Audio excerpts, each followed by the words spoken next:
Brasil é o país das padarias. Você duvida? Um estudo aí comprova que temos aqui o maior número de padarias do mundo. E a FIPAM, que é uma das maiores feiras também aí do setor, que reúne panificação, confeitaria, food service, movimentou mais de R$1 bilhão em 4 dias, trazendo tecnologia, inovação, treinamento, as novidades do setor. No programa de hoje, tudo isso e muito mais sobre a FIPAM, o setor de padarias, o quanto representa para a economia brasileira. Assista agora A Força do Agro com Joyce Maffezoli. Rui Gonçalves, presidente Sampapão e FIPAM, seja muito bem-vindo, Rui. Obrigado. A FIPAM encomendou um estudo da Euromonitor International e revelou que o Brasil é o país com o maior número de padarias do mundo. Maior feira de panificação, confeitaria e food service da América Latina, movimentou aí mais de R$1 bilhão em 4 dias. Rui, o que explica o Brasil ser o país com o maior número de padarias do mundo?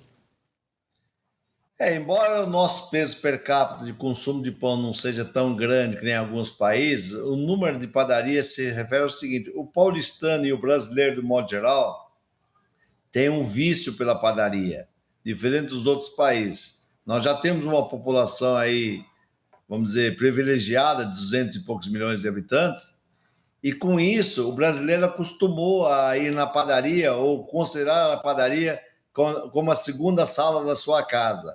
Então ele vai lá, toma o café da manhã, o almoço, o café da tarde, o chá, o happy hour, a sopa, a pizza e assim por diante. Então a padaria no Brasil, ela não tem lugar nenhum no mundo que tenha padaria igual temos no Brasil. E esse estudo que vocês encomendaram, Rui, ele só vem reforçar aí, né? Ajuda a gente a entender a força dessa panificação brasileira que nós temos aqui. O setor representa 1,5% do PIB. É um impacto grande aí para a economia, né? Sem dúvida. Nós temos uma representação muito grande no PIB brasileiro, né? E, que nem você disse, a FIPAM é uma feira de 4 dias, onde só de negócios feitos nos 4 dias foi 1,7 bilhão. Então é dinheiro, é um valor alto. É lógico que não é só a padaria, o food service, o buffet, o restaurante, a lanchonete, é o consumo de comida de um modo geral. Mas, sem dúvida nenhuma, nós temos uma grande representatividade no PIB brasileiro. E, claro, há diferenças aí entre as padarias, de acordo com região, com características, né? Cada região apresenta uma forma. São Paulo tem um perfil muito característico, né, de padarias, mas provavelmente é diferente de outros estados. Sem dúvida. Eu costumo dizer que padaria em São Paulo é um caso à parte. A maior prova é que nós somos considerados, nós temos um guia turístico das padarias de São Paulo, de 300 padarias de São Paulo. Então veja bem o que acontece na padaria de São Paulo. Na padaria de São Paulo, você marca um encontro com alguém e quando você não sabe o local, você fala, vamos naquela padaria perto assim, eu te espero na padaria. Então, é um ponto de encontro. É um ponto de encontro de negócios, políticos, amigos, pessoas que querem se reencontrar e não querem ir na casa da pessoa ou estão trabalhando. Então, a padaria em São Paulo criou-se uma tradição. É que nem eu costumo brincar. A padaria de São Paulo vende até pão. Mas serve para falar de política, de religião, de futebol, falamos de tudo na padaria, né? As padarias se transformaram nos últimos anos, principalmente aqui em São Paulo, né? Como foi essa transformação, Rui?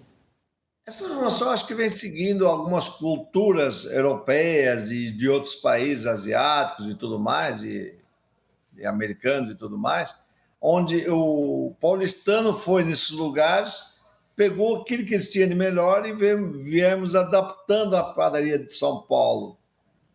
Que nem você falou, nos últimos 10, 15 anos, as padarias de São Paulo têm verdadeiras boutiques de pães, embora o carro-chefe ainda é o pão nosso de cada dia. Então, é uma coisa que eu sempre digo, a padaria se tornou realmente... O investimento na padaria em São Paulo é diferenciado. Por isso que eu sempre digo que o panificador precisa se atualizar todo dia. Você vê, as padarias de São Paulo foram as primeiras padarias a ter robôs nas padarias como atendente. Hoje tem várias padarias de São Paulo, tem robô atendendo as pessoas. O caixa automático Foi em São Paulo que começou. Por quê? Todo mundo hoje usa um celular, então o celular é quase igual um caixa automático. Então essas inovações faz com que a gente chame as pessoas para dentro da padaria. A maior prova disso é que num passado recente, o jovem adolescente ia muito aonde? Os McDonald's da vida e outros casos mais. Hoje ele vai na padaria, porque ele se acostumou que na padaria tem tudo. Então esse investimento na padaria foi muito importante. Falando um pouco da FIPAM, como o evento ele contribui para preparar os empresários para justamente acompanhar essas mudanças no comportamento do consumidor? A FIPAM se tornou uma feira de negócios. O que é uma feira de negócios? Onde o panificador, o empresário, vai lá para ver novidades. E nós temos trazido nos últimos anos muitas novidades para o Brasil. Qual é? Tecnologia, informática, produtos novos, produtos que lá fora gera, vamos dizer, normal e aqui não tinha aí no Brasil. As próprias empresas trazendo novidades para a feira e mostrando na feira as novidades. Então hoje, eu costumava brincar antigamente que nós estávamos atrasados 10 ou 20 anos em relação ao maquinário que existia lá fora. Hoje não. Hoje nós fomos assim, pau a pau, vamos dizer assim. Com todo o maquinário que tem lá fora, nós também temos aqui. E com essa falta de mão de obra, que hoje é um problema sério, a FIPAM veio fazer o quê? Trazer tecnologias, modernidades, maquinários, produtos novos, pães novos, bolos e assim por diante. Sorvete, que tenha uma inovação na feira e assim por diante. Eu acho que a FIPAM contribui para que a pessoa que queira se atualizar, ir na FIPAM, ver as novidades. Atualização, vocês também têm o IDPC, que é um instituto, né? São aulas gratuitas, demonstrações técnicas, cursos que vocês promovem, que tem um impacto, com certeza, aí na qualificação dos profissionais, principalmente quando você fala que a gente tem uma carência de mão de obra, isso não é só no setor de padaria, confeitaria, de uma forma geral, no agro, é um dos desafios aí. O Instituto vem ajudar a passar conhecimento, a trazer novas pessoas aí para a área, atualizar quem já está na área. Sem dúvida, a escola ajuda muito. Nós temos lá uns professores bem atualizados com a modernidade, onde quando o aluno vai para lá, o funcionário da padaria, vai lá para se atualizar, fazer aquele curso, ver novidades. Nós temos, inclusive, hoje na nossa escola, temos orgulho de dizer, que temos o melhor chefe confeiteiro das Américas, que foi eleito. Então, ele vem agregando, ele vem agregar que o aluno vai lá para aprender, para ver quais são as novidades e para levar para a padaria o que nós temos mais moderno. Não temos mais aquele negócio de ir na padaria comer um item específico, ou que nem eu brincava antigamente. A padaria vendia pão, café, leite e margarina. Hoje não, hoje a padaria tem 2.000 itens ou mais, depende da padaria. Então, essas novidades que faz com que a escola esteja aí para que o aluno se vá lá, faça alguns cursos rápidos, porque ele trabalha, né? E possa se atualizar. O melhor confeiteiro das Américas, que o Rui citou aqui, já esteve com a gente aqui em A Força do Agro. Procure aqui na nossa playlist, temos um programa aí com ele, com o Rui também, para falar sobre a importância das competições. Por falar em competições, na FIPAM também teve, né, um espaço dedicado aí para essas competições saudáveis, né? E esses campeonatos têm uma importância para valorizar os profissionais, né, Rui? Sem dúvida. Hoje, aquela história da atualização da padaria, vem a atualização do profissional também. A gente só está fazendo esse sucesso que a gente faz nas padarias pela atualização do funcionário. Hoje, o funcionário da padaria, o confeiteiro, o padeiro, o cozinheiro, sei lá o que for, ele quer se atualizar para fazer as modernidades, as coisas novas. E isso é muito importante. A maior prova disso é que quando você tem coisa que no passado não tínhamos, o melhor confeiteiro das Américas. Gente, não foi fácil para ele ganhar isso, porque ele teve que mostrar produto, trazer inovações. Então, nós também vamos lá fora, nas feiras lá de fora, Estados Unidos, Canadá, Paris, enfim, vários lugares que tem feiras internacionais, Itália e tudo mais, para também ver o que eles têm de novidades para trazer para o Brasil. Por isso, nós estamos se atualizando dia a dia.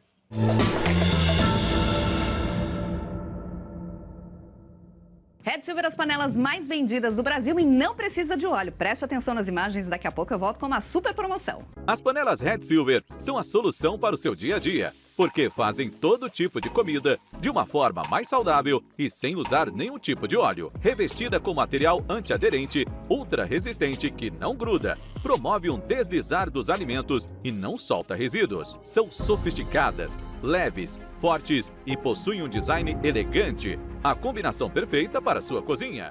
Red Silver é zero gordura, zero óleo, muita tecnologia e vai em todos os tipos de fogões. E o menor preço do Brasil. Atenção, porque o kit completo, kit família, você vai levar por 12 parcelinhas de R$ 72,25. E não para por aí, hein? Você ainda ganha de presente este jogo de facas de aço inox, revestimento Red Silver e corte preciso. Aí nós vamos entregar na sua casa e hoje você não paga o frete. Então aproveite, corra. Você pode pedir através do QR Code que está aparecendo ou ainda mandar uma mensagem para o WhatsApp 11 97661 8704. Em meio às incertezas da nossa política, economia e de mercados que oscilam diariamente, já imaginou valorizar seu capital de maneira segura e mensalmente, com lastro físico e retorno acima do mercado? O Gem Capital da empresa Gemas Brilhantes atua com ativos físicos. A empresa é para você que tem dinheiro parado em bancos, investe em ações ou em outros mercados que oscilam diariamente. Agora você pode atuar com segurança no mercado de pedras preciosas e joias. Com o Gem Capital, você vai aumentar seus lucros em diamantes certificados de alto valor e joias em ouro, com retornos fixos mensais acima da média. Entre em contato com a central de atendimento. O WhatsApp é o 0800 000 4998 ou escaneie o QR Code aqui na tela e seja direcionado imediatamente.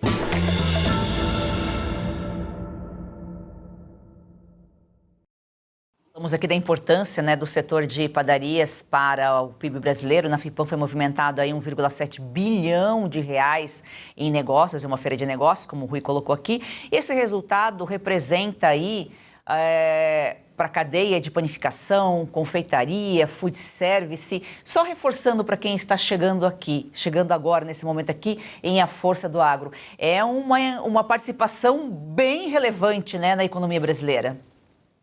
Sem dúvida. É tão relevante para a economia brasileira que tem empresas que, vamos dizer, depende de 70%, 80% da sua empresa da FIPAM, porque ela sabe que ela vai na FIPAM, onde ela vai encontrar o empresário da panificação, do restaurante, do buffet, assim por diante, de um modo geral, e sabe que esse cara tem o poder de decisão de comprar e tudo mais. Por isso que a FIPAM vem ano a ano crescendo, graças ao bom Deus. Nós estamos na 31ª edição e a gente vem ano a ano crescendo justamente por isso. Além das empresas internacionais. Esse ano, por exemplo, nós tivemos 40 empresas internacionais expondo a nossa FIPAM. Então, é porque eles consideram o nosso mercado brasileiro um mercado importante, dentro do que você acabou de falar, do faturamento e tudo mais. E é lógico que eu sempre digo, não é só 1,7 bilhão que faturou. Além do que fatura, tem as empresas que não vendem nada na feira, mas vão lá para mostrar o seu produto, para depois o panificador estar comprando no dia a dia. Os negócios posteriores, né? Se a gente somar isso aí, vai muito maior. O Rui, você comentou aqui sobre as visitas internacionais, sobre a participação de empresas internacionais aqui na FIPAM. Como que o Brasil ele é visto aí no cenário internacional de panificação? Eu diria que hoje, com os olhos um pouquinho melhor. Ainda não é os olhos que nós queremos que eles nos vejam, né? Mas com um pouquinho melhor. No passado, vamos dizer, não tão recente, o Brasil não representava nada para a panificação mundial. Hoje o Brasil já representa. Nós temos hoje representantes. Eu, por exemplo, sou vice-presidente mundial da panificação. Hoje temos até um representante mundial no Brasil. Então, hoje a panificadora vem crescendo. A gente consegue chegar nos países por aí e falar alguns dados e já acreditarem, porque já conhecem um pouco. Eu tenho uma história até, posso contar muito rapidamente. Um tempo atrás eu estava numa palestra em Las Vegas, numa feira em Las Vegas, e a gente estava numa palestra e eu estava falando dos números do Brasil. E eu vi que lá na plateia, a gente que é brasileiro tem um pouco mais de experiência, na plateia tinha alguns americanos na frente de panificação, um disse por o outro mais ou menos assim, nossa, esse cara deve estar contando um monte de mentira. E eu percebi. Aí, quando acabou a palestra, eu fui até eles e convidei eles para vir conhecer o Brasil e a FIPAM. E eles vieram há uns 4, 5 anos atrás. E aí, quando chegaram aqui, eu levei eles em algumas padarias e viram que realmente as nossas padarias são diferenciadas. Então, esses olhos um pouquinho melhor dos estrangeiros já está fazendo a gente sorrir um pouco melhor.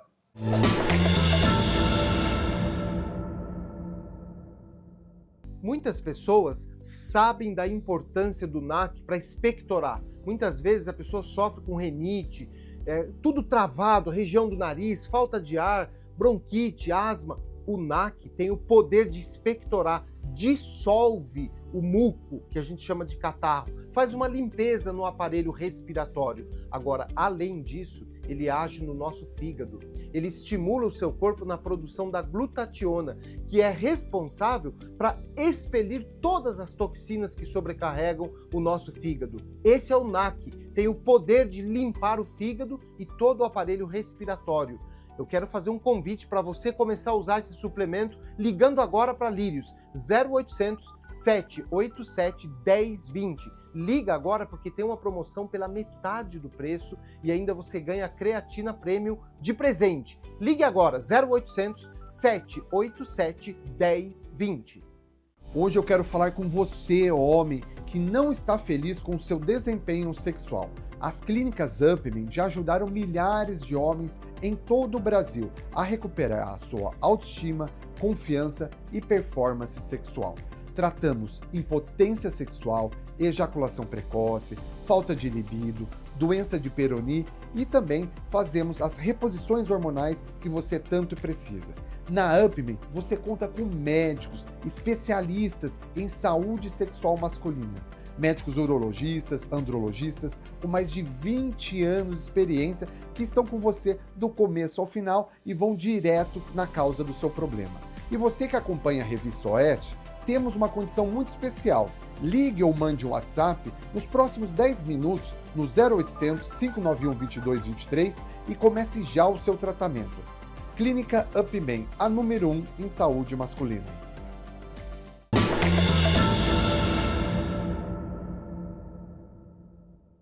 Ô Rui, sustentabilidade e saudabilidade, né? Essas demandas fazem parte da rotina das padarias porque o consumidor, né, procura por produtos mais saudáveis. Inclusive, quem é vegetariano pode encontrar o que ele procura na padaria. Os esportistas têm espaço, tem produto, tem alimento para todos os tipos, todos os gostos. Sem dúvida. Eu costumo dizer, o mundo tem 1% de pessoas celíacas. Essas não podem glúten, coisa mais. O resto, a padaria está adaptada hoje, a maioria das padarias, para atender todo tipo de público. Diet, light, esportista, que você falou, os caras que são viciados em academias. A gente está brincando até para quem toma Mojaro hoje, a gente já está se adaptando à situação, né? Então, a padaria está, vamos dizer assim, tanto é verdade que você vê, hoje, qualquer domingo do mês, tem várias corridas em São Paulo. E é normal, os corredores acabaram a corrida, vêm até a padaria para tomar o seu lanche e tudo mais, porque nós atendemos todo tipo de público, dentro de todas as situações do que o cara não pode comer isso ou aquilo, a gente está lá para atender. Termina uma feira, já começam a pensar na próxima, né? Diante do sucesso aí que foi a edição de 2026, o que vocês esperam e quais as expectativas, tendências para o ano que vem? Nós já fechamos o Center Norte para o ano que vem. Esse ano foi 3 pavilhões, o ano que vem será 4 pavilhões, e dentro dos 4 pavilhões a gente está esperando um número maior de empresas, além do número maior de empresas, também um número maior de visitantes, e assim por diante, com coisas novas e produtos novos e países novos nos visitando.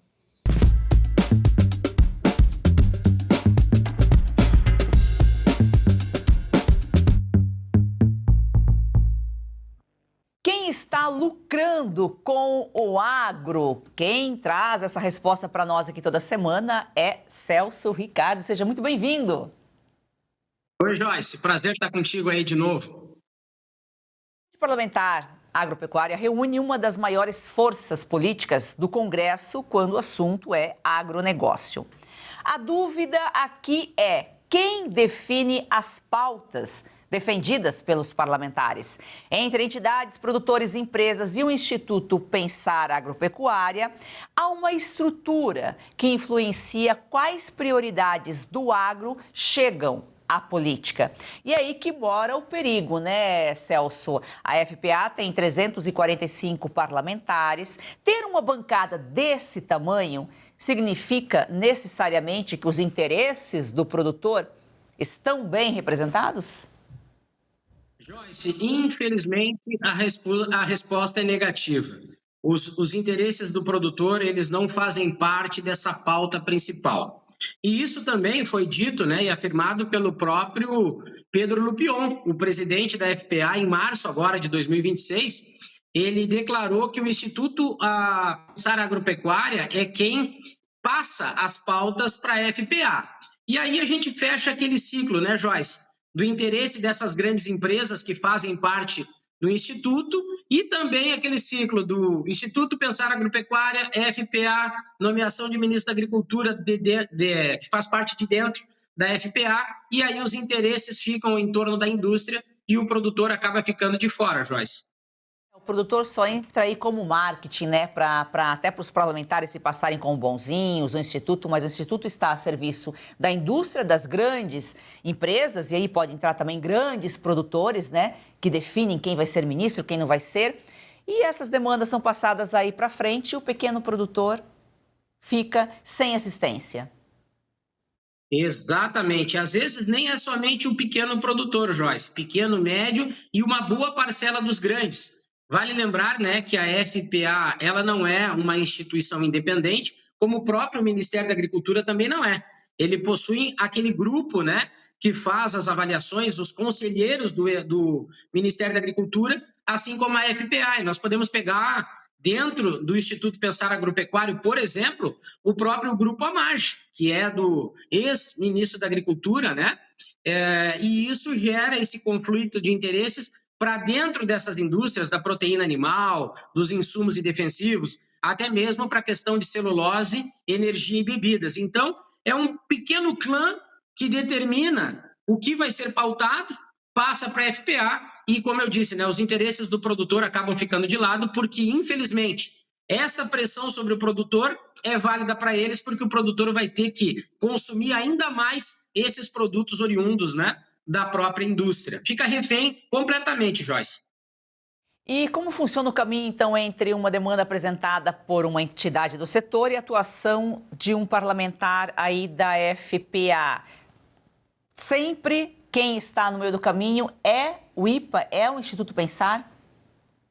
Exatamente. Eu tenho até por experiência própria que já levei algumas pautas específicas de produtores rurais de alguns estados do Brasil e a FPA recebe. E ela tem o argumento de enviar para a Comissão de Agricultura para uma análise. A partir da análise, ela ser levada à frente ou não. Então, fica naquele stand-by ali, sempre dando preferência dentro da FPA dessas pautas oriundas do próprio Instituto Pensar Agropecuária. Que fique claro que, como eu falei anteriormente, o próprio Lupion, né, confirmou essa situação. É esse instituto que passa as pautas e essas pautas são aquelas levadas adiante pela FPA. Esse ano ainda eu fiz uma análise, Joyce, sobre a relação dos últimos 10 anos daquilo que tinha sido pautado pela FPA e o que de fato tinha surtido efeito no bolso do produtor rural. Infelizmente, nada. Todos os parâmetros foram defendidos, as pautas foram apresentadas, sempre com aquele viés final para a parte de adubos e fertilizantes, de defensivos, ou seja, sempre para os interesses que fossem relacionados para a indústria como um todo, Joyce. Quando a gente fala que o agro é grande, o agro é gigante, né? O Brasil é o país do agro, existem milhares de produtores. Grandes são poucos, médios e pequenos a maioria, e a maioria junto aí, se unindo, torna-se, essa minoria torna-se maioria, os pequenos se tornam grandes. É preciso criar uma instituição aí para representar o pequeno e o médio, porque o grande está muito bem representado e é quem decide as pautas em Brasília. Joyce, eu acho que o primeiro passo seria, né, se nós tivéssemos que tomar uma atitude rápida, seria realmente ter a possibilidade de termos um ministro da Agricultura técnico profissional, tornar essa pasta do Ministério independente focada no agro como um todo. A partir daí, nós teríamos modelos de gestão focados na produtividade da porteira para dentro, tirando, né, esse viés de Brasil celeiro do mundo, Brasil das commodities, o grande produtor de commodities. Nos últimos anos, a gente tem acompanhado esse indicador dos volumes de produção que faz parte do interesse da indústria, que fique bem claro, quanto mais nós produzirmos, mais consumo de insumos nós vamos ter e as indústrias lucram. Mas pensando do lado do produtor, hoje nós estamos produzindo mais somente para pagar conta. E o pior, pagar conta e se endividar ainda mais. Então, a busca por um novo modelo da porteira para dentro, buscando eficiência financeira por hectare produzido, vai tornar esse produtor um pouco menos dependente desse sistema, até mesmo das próprias linhas de crédito. Vale lembrar que, para mim, na minha avaliação, né, desses anos todos, o próprio Ministério da Agricultura é uma bancada de negócios. E, para mim, o Plano Safra faz lobby para a indústria, para o sistema financeiro. Então, se nós mudarmos o nosso sistema de gestão, tornando esse produtor mais independente financeiramente, a gente agiliza o processo, desenvolve o setor e tem condições, Joyce, a partir de um agro forte, de elevar o nível do Brasil para um país de primeiro mundo, tornando o nosso agro não somente uma referência produtiva, mas uma referência de qualidade e valor agregado, que é o que tanto nós estamos esperando para mudar a vida do produtor rural brasileiro, Joyce. Acho que isso responde muito bem, né, ao nosso quadro aqui. Quem está lucrando com o agro, né? A indústria, as instituições financeiras, políticos, a China. Exatamente. Dentro desse grupo que nós falamos aí de grãos e tradings, nós temos a própria Cofico, que hoje tem o maior terminal portuário dentro do Porto de Santos. Ou seja, a Cofico, a partir das compras que ela faz e controla o sistema produtivo, ela tem oferta, demanda e preço, e ela leva literalmente a produção de soja brasileira, da porteira do produtor, até o porto lá na China. Então, nós temos uma grande trading chinesa dentro desse sistema que se beneficia a partir dessas pautas definidas por esse grupo. Então, fica claro aqui que quem realmente se beneficia é a indústria e as tradings. O produtor rural hoje virou essa máquina produtiva que vem acumulando um endividamento cada vez maior, essa bola de neve, e enquanto esse sistema não mudar, Joyce, se nós começarmos a olhar com bons olhos da porteira para dentro, que é o elo que sustenta toda essa cadeia, nós estamos colocando em risco a segurança alimentar e também essa produção de alimentos que tem um impacto positivo até hoje muito grande na economia brasileira, Joyce. O produtor trabalha, produz e quem ganha, quem lucra é a indústria. Um exemplo aí, quando você critica o produtor, acha que o produtor não paga taxa, que ele tem crédito fácil. Esse crédito, essas taxas são altíssimas para o pequeno, para o médio. Quem é isento, quem tem seus benefícios lá são indústrias, empresas como a JBS, por exemplo, que já falamos aqui em outros momentos, que é uma empresa, os irmãos Batista lá têm muita sorte no governo do PT. Então, quando um parlamentar diz aí que defende o agro, o produtor tem que prestar atenção, estar atento aí aos interesses por trás. Porque o que mais tem é gente tirando oportunidade, usando o agro para chegar a Brasília, chegar nos estados, chegar nos municípios e simplesmente não defendem a pauta do produtor. Celso, muito obrigada aqui pela sua participação. Até a próxima semana. Joyce, eu agradeço mais uma vez a oportunidade e até a semana que vem aí com mais um assunto importante ligado ao nosso agro brasileiro.